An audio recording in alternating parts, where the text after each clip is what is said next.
Mi madre se llama Lucía, y desde que tengo uso de razón, ha trabajado como sirvienta en la mansión de una de las familias más poderosas del país, los del Valle. Durante más de 20 años, limpió sus pisos, planchó su ropa, cocinó sus platos y cuidó de sus hijos como si fueran propios, todo a cambio de un salario miserable y una habitación minúscula detrás del lavadero, sin ventanas, sin aire y sin esperanza.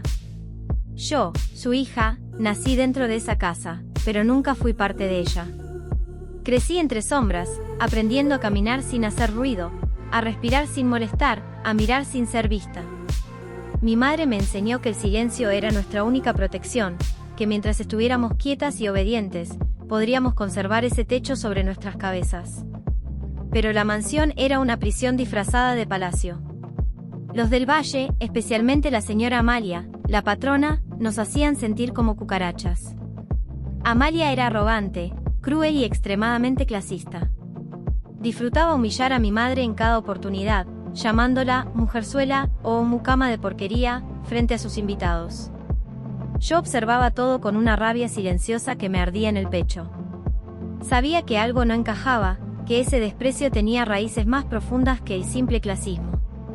Porque había momentos, fugaces y extraños, donde don Horacio, el patrón, me miraba con una expresión que no lograba descifrar. Era una mezcla de tristeza, culpa y algo más. Algo que yo no entendía entonces, pero que con los años terminaría descubriendo. Aquella casa escondía secretos más oscuros que sus sótanos. Y yo, era parte de ellos. Tenía apenas 8 años cuando, por accidente, escuché una discusión feroz entre la señora Amalia y su esposo, don Horacio. Me había escondido detrás de la cortina del comedor, jugando en silencio, cuando sus voces estallaron como truenos. Ella gritaba que no soportaba tener a esa bastarda viviendo bajo su mismo techo, que era una burla, una vergüenza, y que no debía permitirlo. No entendí bien a quién se refería, pero sentí que algo dentro mío se rompía. Esa palabra, bastarda, quedó flotando en mi cabeza como una amenaza maldita. A partir de ese momento, empecé a notar cosas extrañas, miradas esquivas, silencios incómodos cuando yo entraba, conversaciones que se detenían de golpe. Mi madre me dijo que no me metiera, que no era asunto mío, pero su voz temblaba. Yo era solo una niña, pero algo en mi interior me decía que lo que había escuchado tenía que ver conmigo. La forma en que Amalia me miraba, como si yo contaminara el aire que respiraba, no era normal. Nunca me habló directamente, pero se aseguraba de dejarme claro, con cada gesto, que yo no pertenecía a ese mundo. Empecé a tener pesadillas. En ellas, Amalia me empujaba al fuego mientras mi madre lloraba sin poder ayudarme. No sabía por qué me odiaba tanto, pero algo en su desprecio parecía tener raíces profundas. Yo era una amenaza. Y no sabía por qué. Mi madre, cada vez que podía, me pedía que me mantuviera lejos de los hijos de los del Valle. Decía que no era nuestro lugar, que debíamos ser discretas, invisibles. Pero siendo niña, era imposible no cruzarme con ellos. Rodrigo, el hijo mayor, era frío, arrogante como su madre. Me miraba con superioridad, como si mi existencia le molestara. En cambio, Camila, la hija menor, tenía una dulzura diferente. A veces me ofrecía libros, galletas o me contaba secretos de su infancia. Era la única que me hablaba con cariño. Yo no sabía cómo comportarme, así que siempre mantenía cierta distancia. Sin embargo, esa incipiente amistad despertó una tormenta. Una tarde, Camila y yo leíamos juntas en el jardín trasero. Estábamos tan concentradas que no notamos la presencia de Amalia. La señora nos observó durante minutos, y luego explotó. Me agarró del brazo y me abofeteó frente a su hija. «Tú no tienes derecho a estar con ella, no eres igual, eres una sirvienta y siempre lo serás», gritó con odio. Camila quedó paralizada, con lágrimas en los ojos. Yo, en cambio, no lloré. Me tragué el dolor. Porque esa bofetada no solo me dolió en la piel, me dolió en la sangre. Y ese día juré que, algún día, todo cambiaría. Los años pasaron como una bruma espesa. Mi madre seguía limpiando, planchando, agachando la cabeza ante insultos disfrazados de órdenes. Yo crecí aprendiendo a moverme en silencio, a obedecer, pero también a observar con una atención feroz. A los 15 años, descubrí algo que cambiaría mi vida para siempre. Revisando una vieja caja escondida bajo su cama, encontré cartas, fotos rotas y un sobre con un papel extraño. Era un test de ADN. Lo leí varias veces, tratando de entender. Mi nombre aparecía junto al de Horacio del Valle. El resultado era irrefutable, 99,9% de compatibilidad. Me quedé sin aliento. Cerré la puerta con llave y me senté en el suelo, temblando. ¿Era una broma? Un error. No, mi madre había intentado ocultarlo todo. Pero ahí estaba la verdad, yo era hija de Horacio del Valle. La sangre que corría por mis venas era la misma que corría por Rodrigo y Camila. Yo no era una sirvienta más. Era parte de la familia que me despreciaba. Y aunque me sentí traicionada, también sentí una fuerza nueva nacer dentro de mí. Esa verdad sería mi arma. Y un día, la usaría. Esa noche, con el corazón desbordado de preguntas y rabia, enfrenté a mi madre. Ella me miró como si supiera que ese momento llegaría. Rompió en llanto y me contó la historia que llevaba décadas enterrada. Cuando era joven, Horacio se enamoró de ella. Fue algo prohibido, clandestino, pero intenso. Él le prometió dejar a Amalia, pero nunca cumplió. Cuando ella quedó embarazada, quiso asumir la paternidad, pero Amalia descubrió la infidelidad. Lo amenazó con arruinarlo, con hundirlo públicamente. Horacio, cobarde, aceptó esconderme. Permitió que mi madre siguiera trabajando en la casa, como si nada. Pero yo era la prueba viviente de su traición. Amalia la obligó a callar, y a vivir con la humillación diaria. Yo, sin saberlo, había crecido como la hija bastarda del patrón. Mi madre lo hizo para protegerme, para que tuviera un techo, aunque fuera entre migas. Me sentí herida, pero también entendí que ella había sacrificado todo por mí. Y eso, de algún modo, me dio fuerzas. Ya no era solo una sombra. Era una hija legítima. Y nadie, absolutamente nadie, iba a arrebatarme ese derecho. Esa revelación no me dejó dormir por semanas. Cada rincón de la casa me parecía una ironía. Yo vivía en la parte trasera, mientras mis hermanos comían en vajilla de plata. Yo barría los pasillos que también eran míos por derecho de sangre. Empecé a ver a don Horacio con otros ojos. Ya no era solo el patrón, era mi padre. Cada vez que cruzaba su mirada, me preguntaba si él sabía, si sentía algo. Y Amalia, ahora la entendía mejor. Su odio no era gratuito. Yo era el retrato viviente de su fracaso, la niña que ella nunca quiso ver dentro de esa casa. Mi madre me pidió que no hiciera nada, que no despertara a los demonios. Pero yo no podía seguir viviendo como una intrusa en la casa donde había nacido. Así que tracé un plan. No quería gritar la verdad, quería convertirla en justicia. Empecé a estudiar en secreto, a leer sobre leyes, herencias, derechos. Me volví más fuerte, más silenciosa, más calculadora. Sabía que Horacio estaba enfermo, que su tiempo era corto. Y también sabía que cuando muriera, el testamento revelaría lo que él había decidido. Así que hice algo arriesgado, dejé la prueba de ADN en su despacho. Una copia perfecta. Y entonces, esperé. Los días siguientes fueron tensos. Horacio me observaba distinto, como si algo dentro de él se hubiera despertado. Me hablaba con más suavidad, me hacía preguntas sobre mi vida, incluso me encomendó pequeñas tareas de confianza. Yo aceptaba todo sin mostrar emoción, pero por dentro hervía. Sabía que había leído el informe. Sabía que me reconocía, aunque aún no lo dijera. Amalia, en cambio, ardía en odio. No entendía qué estaba pasando. Sus órdenes eran más violentas, su mirada más venenosa. Me vigilaba como si sospechara que yo tramaba algo. Y no se equivocaba. Mi madre me rogaba que no provocara una guerra, pero yo ya estaba metida hasta el fondo. Había comenzado algo que no pensaba detener. Finalmente, el día llegó, Horacio falleció. El ambiente en la casa se volvió frío como un sepulcro. Pero yo sabía que lo más importante aún estaba por ocurrir. El testamento. Ahí estaría la verdad.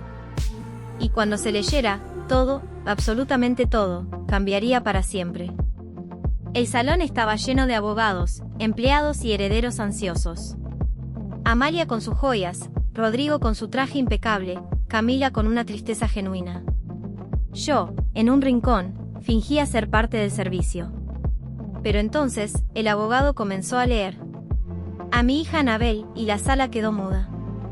Rodrigo se levantó furioso, Amalia gritó que era un error, pero el abogado levantó la mano y mostró el documento oficial. El test de ADN, la declaración grabada de Horacio, y la modificación del testamento hecha semanas antes de su muerte.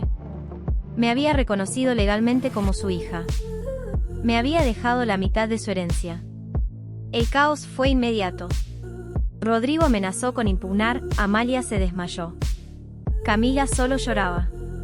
Y yo, sentí que por fin respiraba. No por el dinero, sino por la verdad. Por todos los años en que mi madre vivió humillada. Por cada noche que dormimos en silencio. Ese día, el apellido del Valle se partió en dos. Y yo, la hija de la sirvienta, era su nueva heredera. Amalia fue llevada al hospital por una crisis nerviosa. Decían que era presión alta, pero todos sabían que era otra cosa, pánico.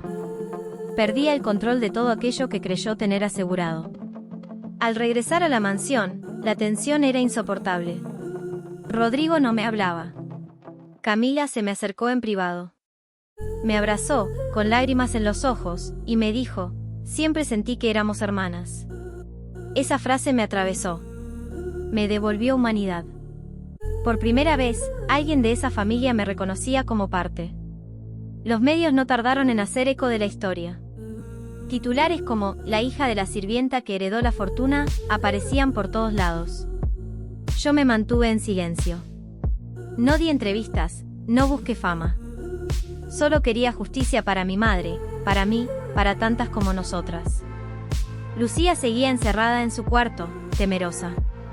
Me dijo que el odio de Amalia era como veneno, que no me confiara.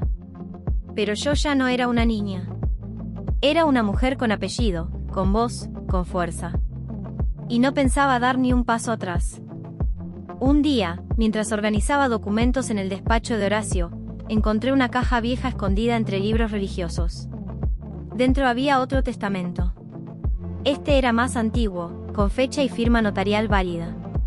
Y lo más impactante, en ese documento, Horacio dejaba todo a una fundación en nombre de Lucía y Anabel. No a sus otros hijos. No a Amalia. A nosotras. Se me heló la sangre. ¿Por qué lo cambió? Fue presionado. Tuvo miedo. Lo llevé al abogado de la familia. Su rostro se volvió blanco. Esto puede invalidar todo lo anterior, murmuró. Le pedí que lo analizara legalmente, pero dentro mío sabía lo que significaba.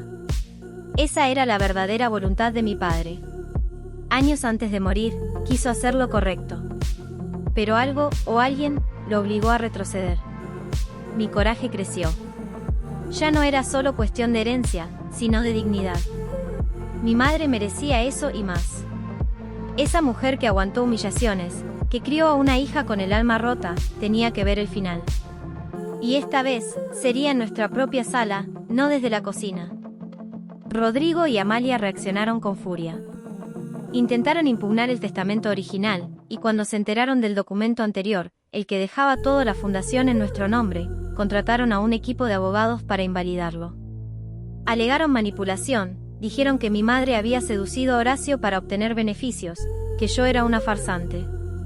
Pero no contaban con todo lo que Horacio había dejado, grabaciones, cartas manuscritas, y una confesión final en vídeo, donde le explicaba que Lucía fue el único amor verdadero de su vida. Dijo que se arrepentía de haber permitido que Amalia la humillara, que su hija merecía todo lo que el apellido del Valle representaba. El juez escuchó todo. Las pruebas eran contundentes. La sentencia fue clara, ambos testamentos eran válidos, pero la fundación tendría prioridad por ser anterior y demostrarse su autenticidad sin coacción. Rodrigo lanzó su silla contra la pared. Amalia se puso de pie y gritó como una loca, descontrolada. Pero ya no tenían el poder. El legado del Valle tenía nuevas dueñas. Y por primera vez en su historia, ese legado estaba en manos de alguien que supo lo que era sufrir desde abajo. Cuando regresamos a la mansión, Todo era distinto. Ya no caminábamos por los pasillos con miedo. Los empleados bajaban la mirada, no por respeto, sino por vergüenza. Durante años nos habían ignorado, habían sido cómplices silenciosos de los abusos. Ahora, tenían que servirnos a nosotras. Pero no buscábamos venganza directa. Ni siquiera despedimos a nadie. Mi madre dijo una frase que nunca olvidaré: el mejor castigo es que nos vean vivir en paz. Amalia fue obligada a dejar la casa en un plazo de 48 horas. Rodrigo tuvo que firmar un acuerdo de alejamiento tras su comportamiento violento. Camila, en cambio, fue diferente. Se acercó, con lágrimas verdaderas, y pidió perdón. Dijo que había vivido engañada, que si lo hubiera sabido, me habría defendido siempre. Le creí. Y le abrí las puertas. Ella era inocente en todo este enredo. Nos abrazamos largo. Ese fue uno de los pocos gestos sinceros que recibí de alguien de esa familia. El resto solo me enseñó cuánto duele el silencio, cuánto pesa la sangre escondida, y cuán necesaria es la justicia. La prensa se hizo un festín con la historia. En cuestión de días, nuestras fotos estaban en portales, noticieros y redes sociales. Me llamaban la hija de la sirvienta que conquistó una fortuna, la heredera bastarda, el escándalo del Valle. Algunos medios lo tomaban como una victoria de los de abajo. Otros nos atacaban, sugiriendo que todo fue planeado. Yo decidí no responder. Sabía que cualquier palabra sería usada en mi contra. Me concentré en organizar la fundación que Horacio había ideado y que ahora llevaba nuestros nombres. La Fundación Lucía y Anabel abrió sus puertas 3 meses después, enfocada en dar apoyo a mujeres trabajadoras, empleadas domésticas, madres solteras y jóvenes en situación vulnerable. Mi madre lloró el día de la inauguración. Dijo que jamás imaginó ver su nombre en una placa de bronce. Yo tomé su mano, la levanté frente a todos y le dije: esta mujer me dio todo lo que tengo. Y ahora, por fin, el mundo lo sabe. Los aplausos fueron interminables. En ese instante, su dignidad fue restaurada para siempre. Pasaron 3 años desde aquel día. Lucía, mi madre, vivió cada uno de ellos como nunca antes, en libertad. La vi caminar por primera vez con el cuello erguido, con la sonrisa libre. Ya no tenía que agachar la cabeza ante nadie. Pero el tiempo, ese ladrón silencioso, empezó a hacer su trabajo. Sus manos temblaban más, su cuerpo se debilitaba. Aún así, cada mañana se sentaba en la recepción de la fundación y saludaba a cada mujer que entraba como si fueran sus hijas.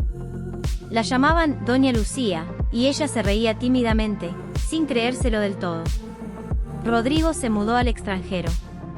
Arruinado emocional y legalmente, nunca más supimos de él. Amalia intentó demandarnos nuevamente por abuso emocional y difamación, pero perdió. Ya nadie le creía.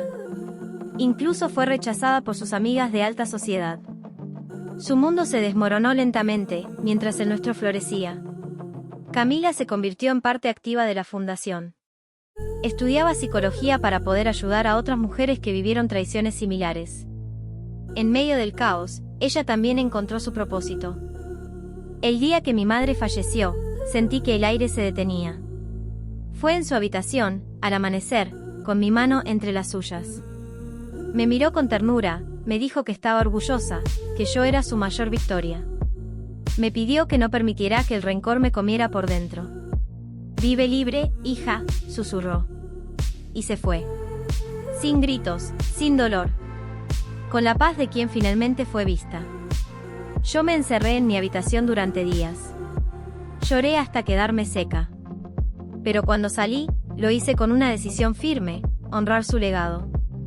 Amplié la fundación, inicié proyectos educativos en comunidades vulnerables, publiqué un libro con su historia.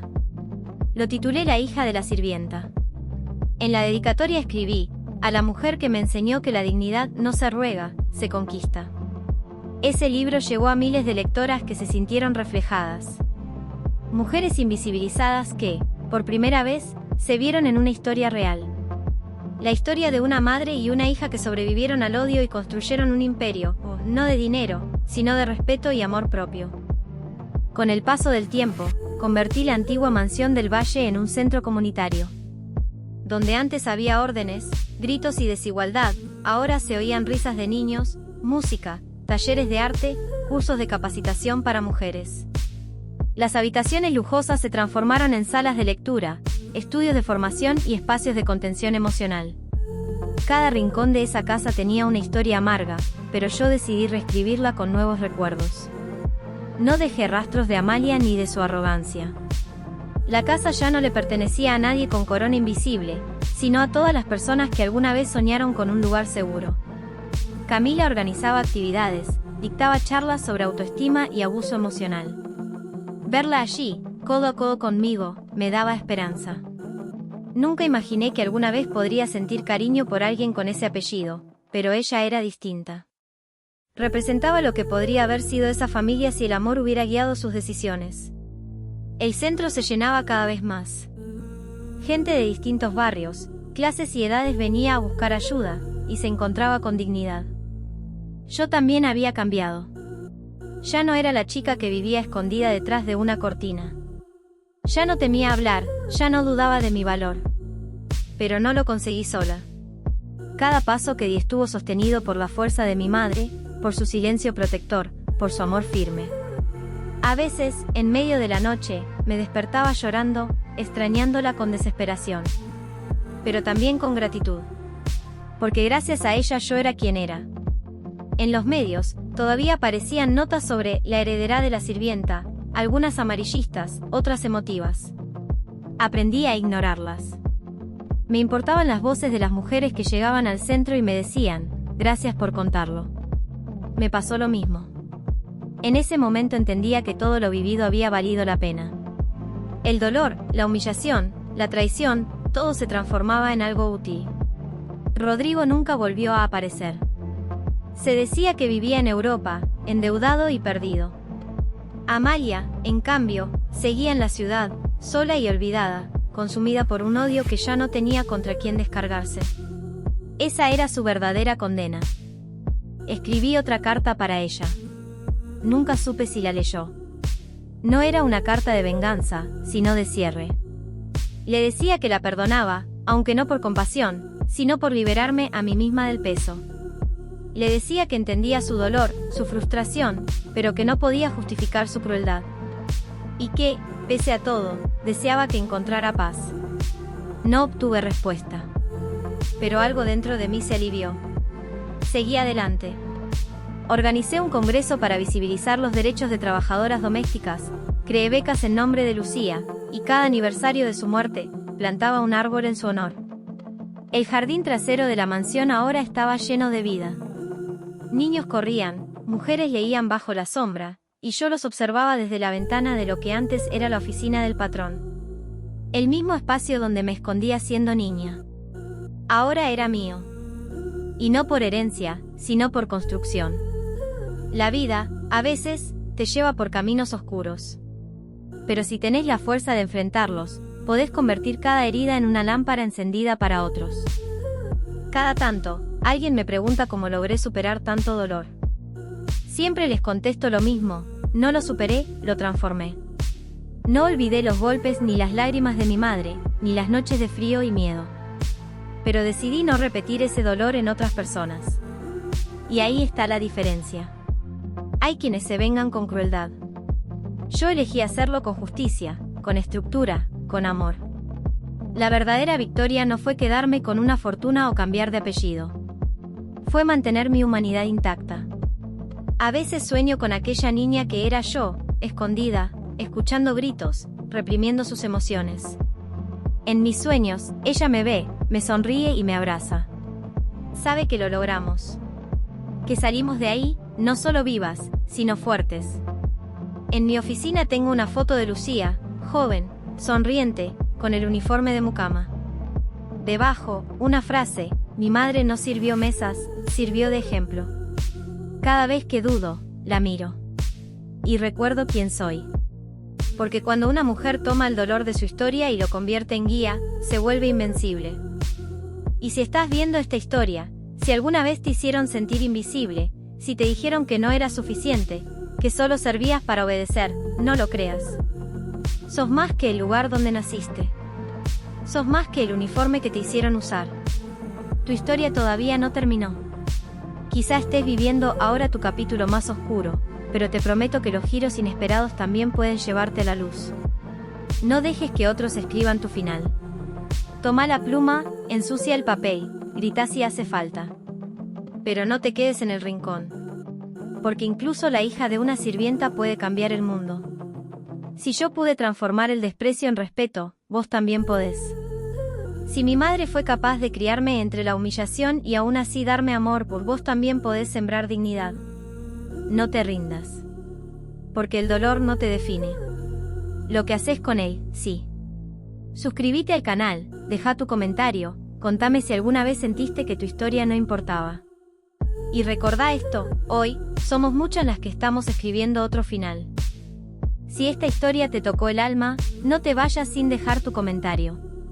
Queremos leerte. ¿Te identificás con Annabelle? ¿Sentiste alguna vez que tu historia no importaba? Escribe en los comentarios. Suscríbete, activa la campanita y compartí este video. Porque el dolor no te define. Lo que haces con él, sí. Nos vemos en la próxima historia.